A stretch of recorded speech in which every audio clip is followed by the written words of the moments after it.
haunted Black Panther.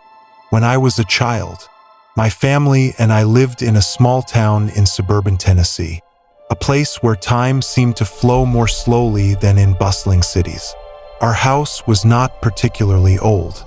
Built in 1963, it sat on a quiet street, surrounded by elderly neighbors who had lived there for decades. There weren't many children in the neighborhood, making my childhood quite lonely. There was a playroom in the basement of the house, although nothing strange had ever happened there. My younger brother and I always felt uneasy when stepping inside, especially at night. The space carried an inexplicable coldness. Even on hot summer days, we didn't like staying there for long, but we couldn't explain why. The eerie feelings in the house didn't stop there. Every night, as I lay in bed, I could hear soft footsteps in the hallway, despite knowing that my parents and brother were already asleep.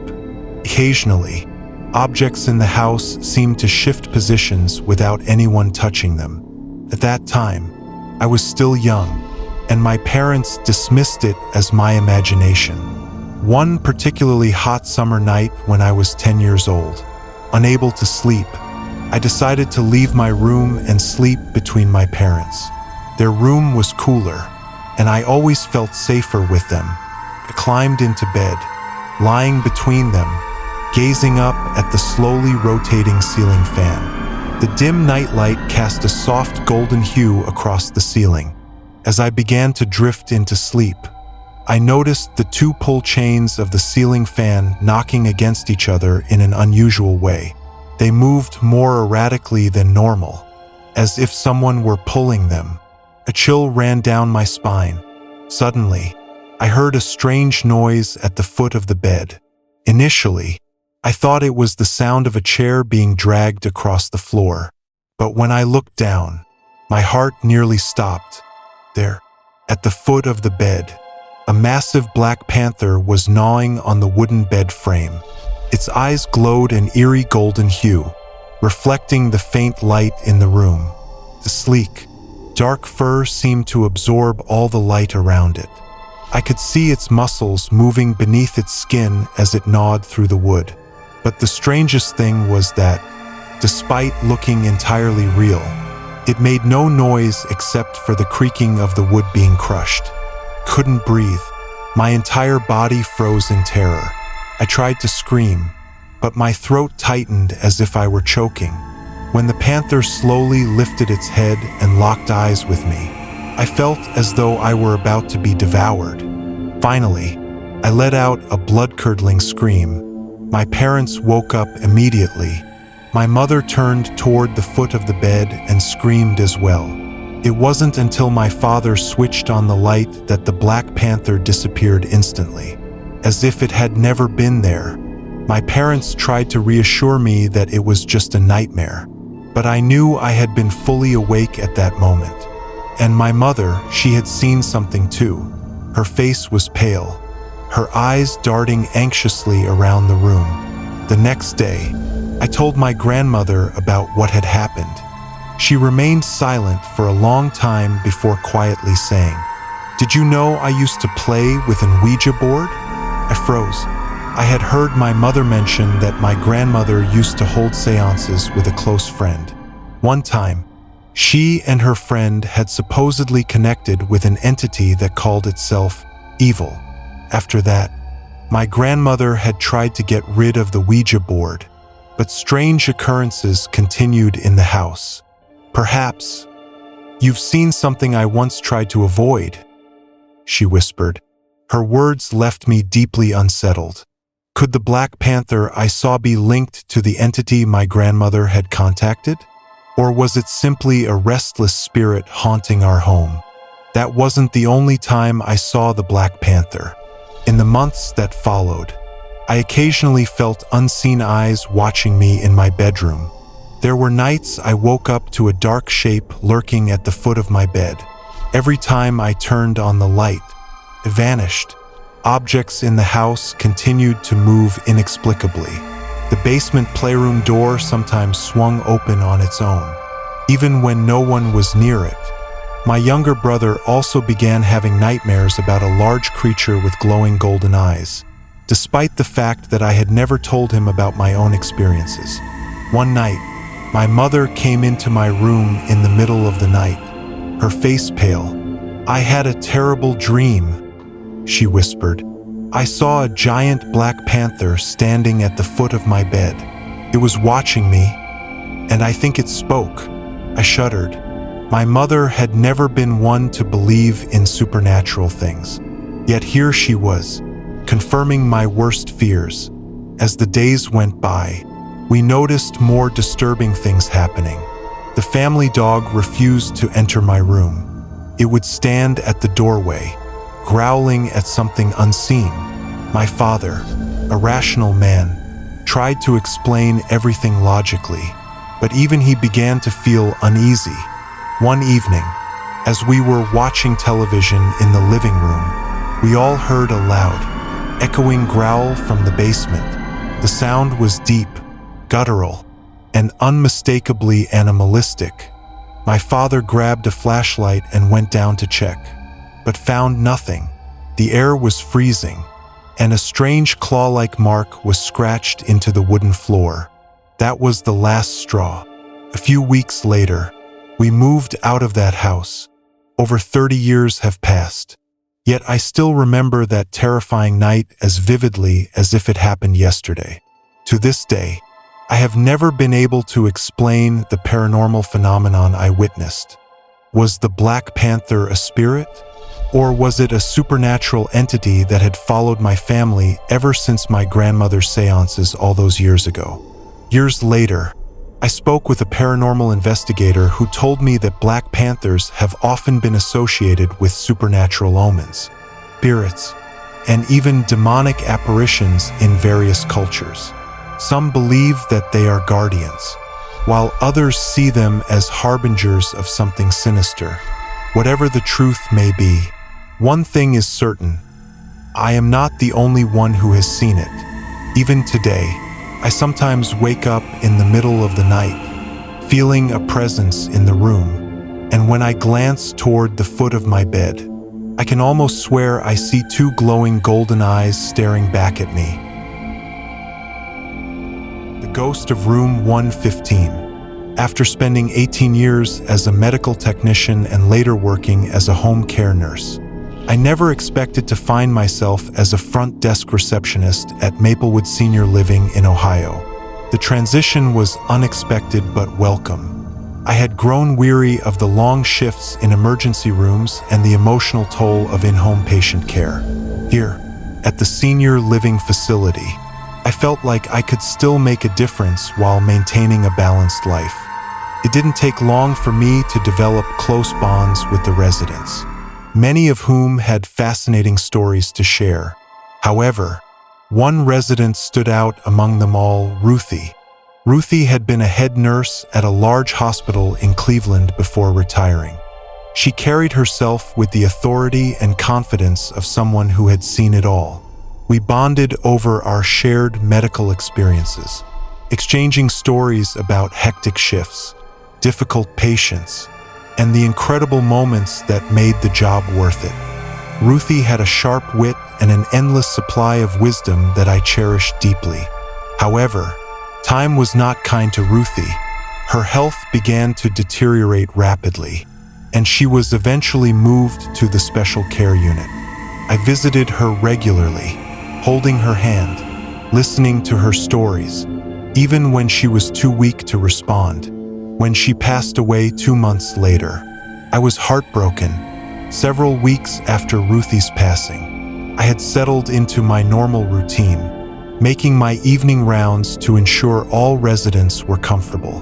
One night, as I walked past room 115, Ruthie's old apartment, now occupied by another resident, I felt an unexplained pull to step inside. I knocked softly before entering. The current resident was away visiting family, so the room was empty. As I scanned the space, a familiar yet impossible sight stopped me in my tracks. There, sitting on the sofa, was Ruthie. She looked vibrant, healthier than she had been in years. A warm, knowing smile stretched across her face as she raised her hand in a gentle wave. My heart pounded in my chest. I wanted to speak, but before I could, she slowly faded, dissolving into nothingness before my very eyes. I stumbled out of the apartment, my mind reeling. Had I imagined it? Was it the exhaustion playing tricks on me? When I shared my experience with a few coworkers, they exchanged nervous glances. "That room is always cold," one of them said. "Every time I go in, I get chills down my spine." But that was the strangest part. I had never felt any unusual chill. It was as if the cold only affected others, as though Ruthie was waiting specifically for me. In the days that followed, I couldn't shake the feeling that Ruthie was still around. The air near room 115 carried a peculiar stillness, as though time itself paused in that space. Some residents mentioned hearing faint whispers at night, while staff reported seeing shadows move in their peripheral vision. One evening, while locking up the front desk, I heard a soft voice near my ear. "Thank you." I turned sharply, but there was no one there. A sense of peace washed over me, a quiet assurance that Ruthie was simply saying her final goodbye. More strange occurrences began to happen. Some nights, the hallway leading to room 115 would flicker with dim lights, even though maintenance had checked the wiring multiple times. Other staff members reported hearing the faint sound of a nurse's shoes pacing in the hall at odd hours, but no one was ever there when they looked. I decided to dig deeper. Speaking with longtime employees, I learned that I wasn't the first person to see Ruthie. Years ago, another staff member had sworn they saw her reflection in a window just days after she passed. The stories varied, but they all carried the same core message: Ruthie was still here in some form. One stormy night, as I finished my shift, I passed by room 115 once more. The air felt unusually still. As I reached out to close the door that had mysteriously swung open, I saw something in the dim light, a shadowy figure standing in the corner of the room. It was not just darkness, but a distinct shape, almost human-like, standing motionless. My breath caught in my throat as the figure seemed to glide toward me before vanishing entirely. A cold shiver ran down my spine, and for the first time, I felt the chill others had described. I hurried away, my mind filled with questions. Had I finally seen Ruthie's full presence? Or was there something else lingering in room 115? Determined to understand what I had witnessed, I reached out to Ruthie's family. Her daughter, a kind woman in her 50s, listened intently as I recounted my experiences. When I finished, she smiled sadly. "Mom always said she would never leave her patients. Maybe she meant it," she said. "If she's still here, I hope she's at peace." A few days later, I left a small note by room 115, addressed to Ruthie. "You were an amazing nurse and an even better friend. Thank you for everything." That night, I felt a warmth in my heart. The lights stopped flickering. The hallway felt lighter, and for the first time in months, the lingering sense of unease seemed to fade. Though I never saw Ruthie again after that night, I remained convinced that she had chosen to reveal herself to me as a sign of gratitude. Perhaps she wanted to reassure me that she was at peace, or maybe she knew I needed closure. Working at Maplewood meant more than just assisting the elderly. It meant embracing the spirits of those who had once lived there, the echoes of their lives still lingering. I still pass room 115 and smile, knowing that Ruthie might still be there, watching over us, reminding me that even in death, kindness never fades. The haunting at Hollow Creek Lodge. It started as an ordinary weekend trip. My husband, Daniel, our 1-year-old Labrador, Baxter, and I had been watching the news one evening when they showcased the breathtakingly illuminated Silver Creek Falls, a hidden gem nestled in the forests of northern Vermont. Enthralled by the images, we decided to take the trip. The falls were just under a 2-hour drive from our home, so we booked a stay at a quaint pet-friendly lodge in the small town of Hollow Creek. The drive was smooth, the scenery picturesque.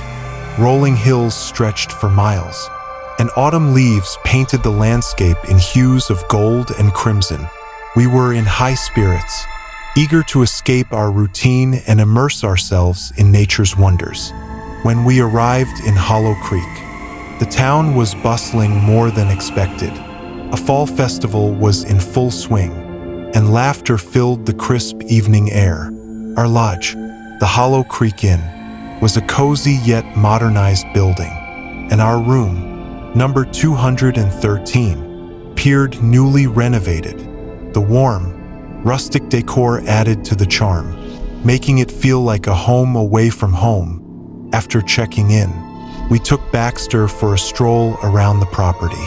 Other guests were outside with their pets, and a lively Mexican restaurant next door was brimming with people celebrating what appeared to be a birthday party. The scent of sizzling fajitas and the sound of cheerful music set a festive mood. I suggested we go in for a drink, and Daniel agreed.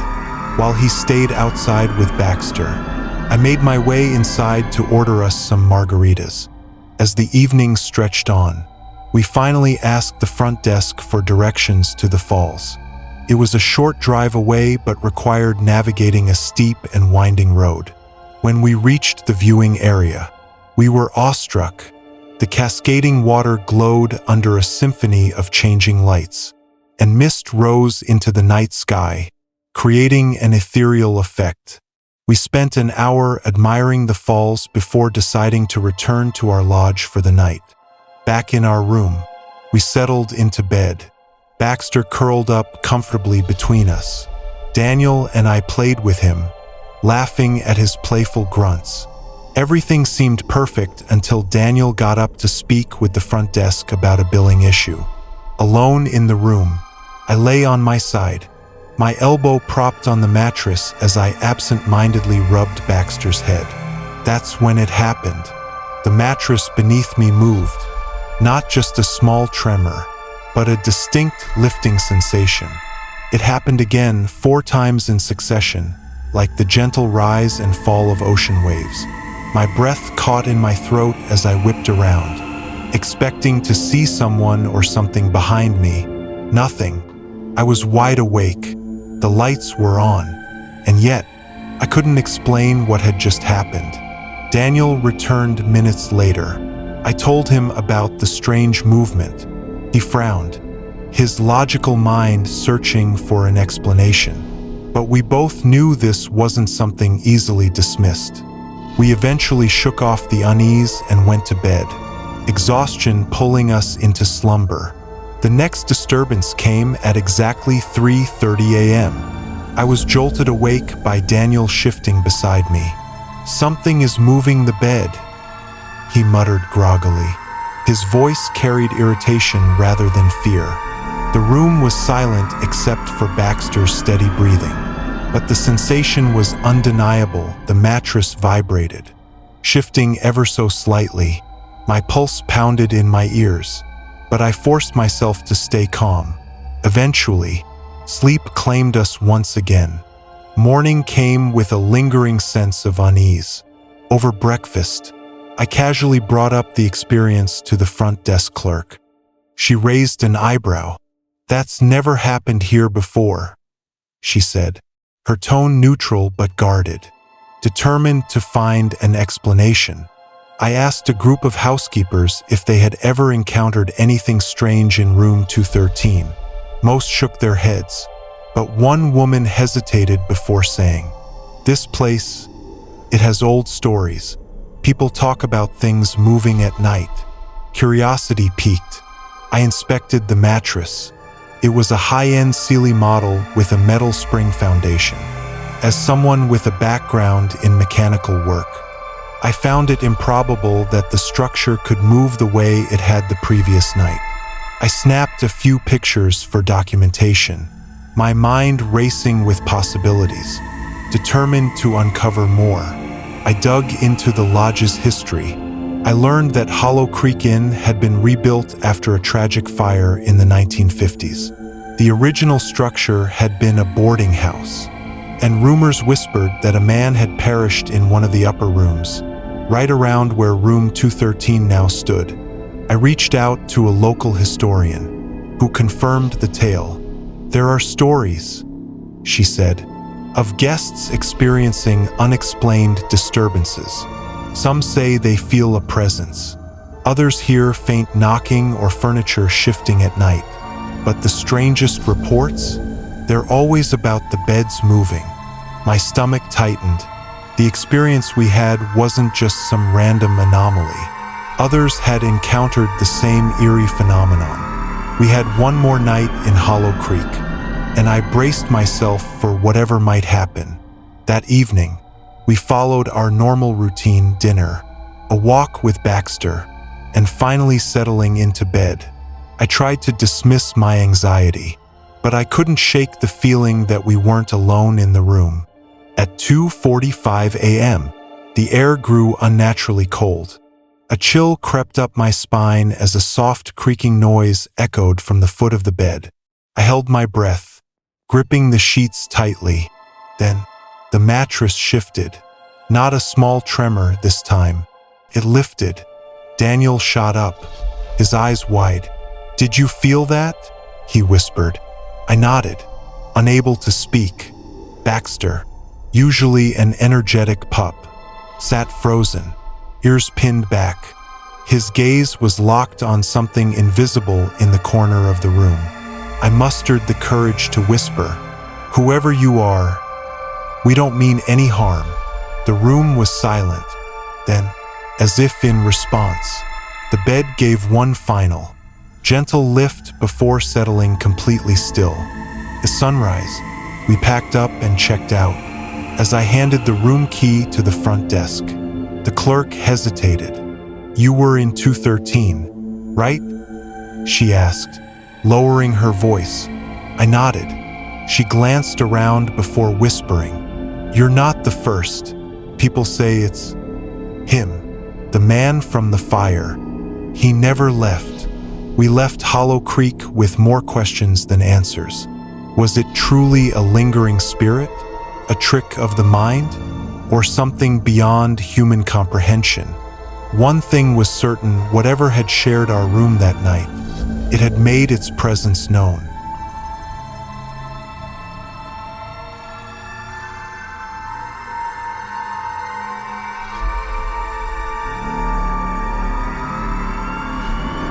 The haunting at Crestwood Manor. In the fall of 1986, I was young, newly married, and optimistic about the future. My husband, Michael, and I had just moved to a small town in upstate New York, eager to start our lives together. We had met through mutual friends and, despite my parents' initial skepticism, had tied the knot in a quiet ceremony. Michael was a musician, playing gigs on the weekends, while I had just secured a job as a nursing assistant at a nearby hospital. Our first home as a married couple was in Crestwood Manor, an old Victorian mansion that had been converted into 8 separate apartments. The rent was unbelievably cheap, only $300 a month, and we were thrilled to finally have a place of our own. Our apartment was on the far left side of the building, facing a quiet tree-lined street. Though it was small, it had character: tall ceilings, vintage wallpaper, and a creaky wooden floor that spoke of its long history. We spent the first few weeks making the place our own, painting over the outdated walls and replacing the linoleum in the kitchen. The apartment had an odd layout, with a door in the kitchen that led to a dark, musty basement. The landlord had told us to keep it shut, as it was rarely used, and we didn't think much of it at first. It started subtly. First, We heard muffled noises coming from the apartment above us. Footsteps shuffling, furniture moving, and what sounded like a ball rolling across the floor. We assumed it was just another tenant and dismissed it as normal apartment life. But the sounds grew louder, more insistent, and, strangely enough, occurred at all hours of the night. Michael, a skeptic, brushed it off as old building noises, but I wasn't so sure. Something about the sound of those footsteps, slow, deliberate, and sometimes pausing for long stretches, unsettled me. One evening, when Michael was at a gig, I mustered the courage to ask the landlord about the upstairs tenant. "There's no one in that unit," he said, his face unreadable. "It's been empty for months." A chill ran down my spine, determined to find answers. We spoke to the couple living in the apartment across from the vacant unit. They were in their 40s and had lived in Crestwood Manor for over a year. When we brought up the noises, they exchanged uneasy glances. "You hear it too?" the wife asked, lowering her voice. "We thought we were going crazy." She explained that they had heard the same rolling sound, the same footsteps, and sometimes faint knocking on the walls. But the most disturbing thing was that no one had ever moved into that apartment. They had seen the landlord show it to potential tenants, but no one ever stayed. Every few months, the process would repeat, but the unit remained empty. A knot of dread settled in my stomach. One evening, as I returned from work, I noticed an elderly man sitting on the building's wraparound porch. He was thin, with deep lines on his face, and wore a faded gray sweater. "Evening," he said gruffly as I approached. I introduced myself and, after some small talk, carefully steered the conversation toward the strange noises. His expression darkened. "There was a man who lived up there," he said after a pause. "Name was Albert. Old, cranky fellow. Lived alone for years. Used to push his walker around day and night, banging nails into the walls. Never satisfied with his space." I shivered. "What happened to him?" The old man sighed. "Found him dead in his room one morning. Heart attack, they said." I swallowed hard. "And the noises?" He shrugged. "Maybe he never left." That night, the disturbances escalated. As Michael and I lay in bed, the footsteps overhead returned, louder than before, then the rolling sound, then, unmistakably, a dragging noise, like heavy furniture being pulled across the floor. Michael sat up.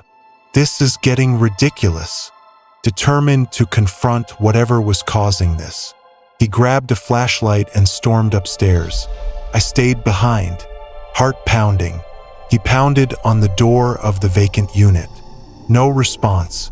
He tried the knob, it was locked. Then, as he turned to leave, the air around him turned icy, and the footsteps, they started again.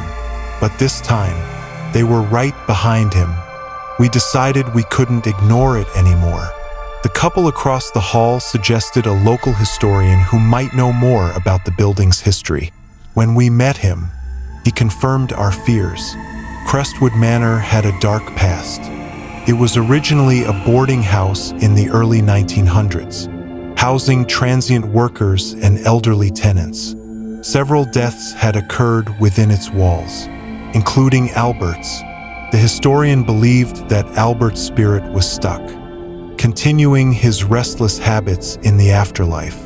Determined to put an end to it, we tried everything.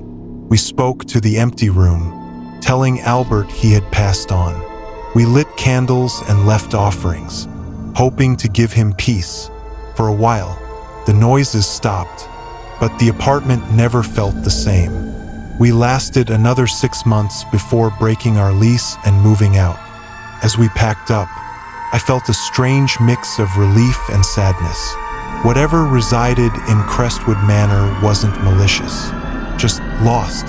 On our last night, as I took one final look at our apartment, I heard it, a single knock on the wall, a quiet farewell from the tenant who never left. Years after leaving Crestwood Manor, I found myself driving through the small town once again.